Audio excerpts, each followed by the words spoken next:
I just returned from Disney World. They way that I was able to guarantee a boarding group on Rise of the Resistance twice was by having multiple people all sign on to my Disney account on different phones and hitting join group all at once at 7 a.m. 2 people in Orlando and 2 people back home in Boston. That may, guys, please proofread. That may be helpful. That may be helpful for you if you decide to try joining virtual queues again. I'm never going back to Disneyland again. When it comes to the Spider-Man ride, it's only been open for a week. Demand is extremely high for that ride. I do hope you give Disneyland another chance, though. Nope, not happening. I really have enjoyed both Disney World and Land when I visited both. All right. But listen to yourself, Justin. Listen to yourself. You had to get how many other people? You had to get multiple people in multiple cities sign on to your Disneyland account to try to manipulate a way to get into an attraction that you paid your money for to go to. Look, you know what the perfect example of this? Okay, so for those of you who don't know, and I don't know how you wouldn't know, but if you haven't watched the last couple of days, let me vent on this for a second. So Ann and I go to Disneyland. We paid $1,500. Now, a lot of people have to pay a lot more if they're flying in from around the country. But Ann and I paid $1,500 for a couple of park hopper tickets to Disneyland and the hotel at the Disney Grand, right? So we paid $1,500 and it was our anniversary weekend. And the main reason we went, because there were 2 attractions we wanted to experience.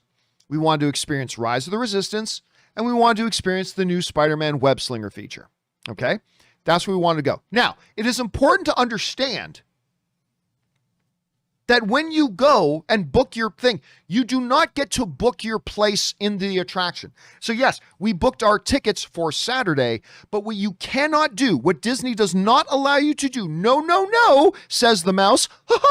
The mouse says, no. You can give us your money to buy tickets to come to the park, yes, but you cannot reserve a spot in one of the attractions. No. No. You got to wait to the day you come to the park to find out if you get on the attraction. Oh, and by the way, if you can't get on the attraction, it's too late to get a refund because you have to request a refund 24 hours in advance before you ever find out if you can get onto the attractions. Says Mickey, that son of a bitch. Okay? Now,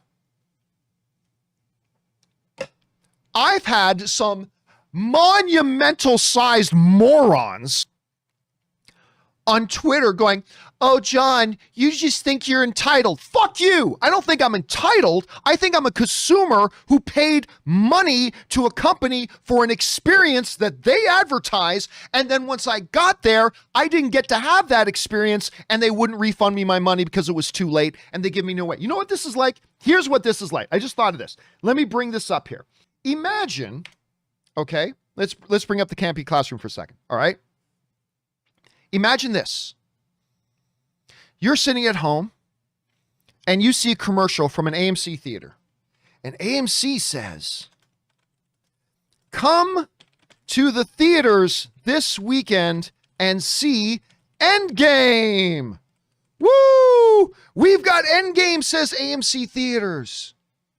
Come on. Look at this great new movie. Let's pretend it's new. Look at this great new movie, Avengers Endgame. Don't you want to see Avengers Endgame? Look at all the smiles they put in their advertisements. Look at all the smiles on the people's faces coming out of the theaters having seen Endgame. Endgame's wonderful. Look, here's another average guy. Endgame was great. Look at all these average people. Look at the smiles on their faces. Don't you want to come see Endgame? Great, says AMC Theaters. Today, buy let's say $60 tickets. So let's say, $60 to get 2 tickets for you and a date, and then it'll get you a popcorn and a couple of large drinks, okay? But you got to buy that in advance. Okay? So AMC says, come on down to AMC this weekend, and, Endgame is playing here. Woo! Endgame. Yeah. And they say, but you got to buy your tickets now. Got to buy them now. Get online, pay $60. You'll get 2 tickets to come to the theater. And you get a large popcorn and 2 drinks. Okay, great. Here's the problem. You buy the tickets. You then go to AMC on Saturday, the day your tickets are for. And they tell you Endgame is awful. Hey, thanks for buying your tickets to AMC, everybody. We're glad you paid us your $60. Woohoo, yeah, we are playing Endgame, but now that you're here, just so you know, Endgame's full. What? The reason we came to the AMC theater today was to see Endgame. That's why we bought our tickets. You wouldn't let us book a seat in the theater. You said we had to just get here and hope there were seats available, but we paid the $60. And now you're telling us we can't see Endgame today? Yeah, sorry about that. Tough luck. But, says AMC, says AMC, we have 8 other movies here. Oh, great. Over there, you've got fucking that awful Assassin's Creed movie. And over here, you have some rom-com. And over there, there's like an older action movie. And over there is a 10-year-old comic book movie. Oh, see, we have lots of other movies here. Just go and watch one of the other movies. But I paid to see Endgame. That's why I came. I came here so I could see Endgame. You put out these commercials. Come to AMC theaters. We've got Endgame. I bought my tickets. I came, and now you're telling me I can't actually see Endgame because it's full, but I can go watch one of the other ones. So I say, okay, can I have a refund or change my tickets to come see Endgame another day? And Disney says, fuck you. No, it's too late. It's too late. We've got your money now. Your money's now ours. You had some money in your pocket, but now it's in my pocket. Your money is now in my pocket. And I'm not going to give you what you came here for. Why don't you come back next week and try your luck again? Maybe you'll get lucky next time. So AMC said, come to our theater, come buy a ticket and come to our theaters because we've got Endgame. So you buy tickets, but you get there and they say, sorry, Endgame is full. And they say, go watch one of the other movies. And you're like, but I didn't come here for the other movies. I came here because you advertised Endgame. And they said, well, too bad.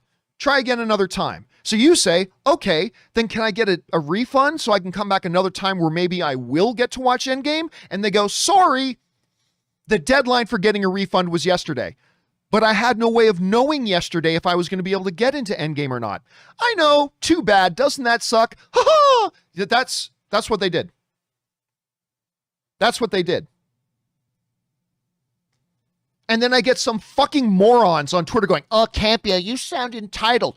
I don't think I'm entitled. I'm not saying Disneyland needs to give me shit for free. I'm just saying is I paid $1,500 because you put in all your commercials, welcome back to Disneyland. And we've got the new Avengers Web Slinger and we got, Star Wars Rise of the Resistance and blah, blah. So you pay your $1,500. They give you no way to book your spot on those attractions in advance, even though it would be the easiest thing in the world. Easiest thing in the world. For them say, when you buy your tickets for, 3 Saturdays from now, okay, we've got openings in boarding group 17, 18, and 19. And you can book your spot. But no, you know why Disney doesn't let you do that? Because if you find out that the ride that you want to go is full, you might not come. And we want your money. We want you to pay to come and not find out that you can't actually get there, because we don't want to let you know that the attractions you're coming for are all full, because then you might not give us your money. We want to make sure we get your money. Even if we know full well there's a really good chance you're not even going to get to be able to go on the attractions that you paid to come here for. It's like AMC theaters saying, hey, we've got Endgame, buy tickets to the theaters. But when you get there going, oh, that movie's full. But hey, you bought tickets to come into the theater. We've got 8 other screens playing other movies, but you didn't go there for those other movies. You went there to see Endgame, and they're not going to anyway. You get my point. You get my point. And that is why I'm never going back to Disneyland again. Now look, don't get me wrong. I love Disney. I love Loki. Loki's great. Zevia, sponsor me, you sons of bitches. I love Loki. I love the MCU. There's a lot of stuff. I love Pixar. I still love almost everything with Disney. But Disneyland is a fucking scam. Disneyland is an outright scam. And when I shared that experience the other day, you would not believe how many people I had, like people I know and total strangers, write to me who had the exact same experience. Like I had a buddy of mine who called me on the phone and said, I took my 2 sons and we got the hotel. We spent like $3,000 because they got multiple nights and they had 3 tickets and blah, blah, blah. I took my sons and we never got to go on either of those rides. That's what we went for. And my son was pissed, he said. His older son was pissed. I'm not the other one. Anyway, sorry, that was completely non-movie related. I'm sorry. That for me was therapeutic. Now, I have had people tell me, like I've got somebody in the live chat right now, Edison is saying Orlando is better than Anaheim. I have had people tell me that the experience at Disney World in Orlando is better. I've never been there, but I've heard a bunch of people say that the experience at Orlando Disney World is better than the experience at Anaheim Disneyland. And maybe someday I'll try that out. But until they fundamentally change the way they do things at Rip-Off Park, aka Disneyland, I'm never going back again. I have no reason to give them another dollar of my money. Anyway. Sorry for that rant. I'm sorry. I was using you guys as my own personal counselors as I therapeutically try to sort through my anger issues over the damn Disney rip-off. And look, maybe I wouldn't have been as upset, but it almost ruined my honeymoon. It almost ruined my anniversary weekend. All right. So I'm extra mad about that I had my wife also be very disappointed. And oh, fuck, God help you if you piss off my wife or if you upset my wife, I get very upset. I get very, very angry about that. I'm sure all husbands can kind of relate with how I feel. So, so seeing my wife disappointed only made me more pissed off. And anyway, blah, blah, blah. Whine, bitch, complain. Okay, I've got it out of my system.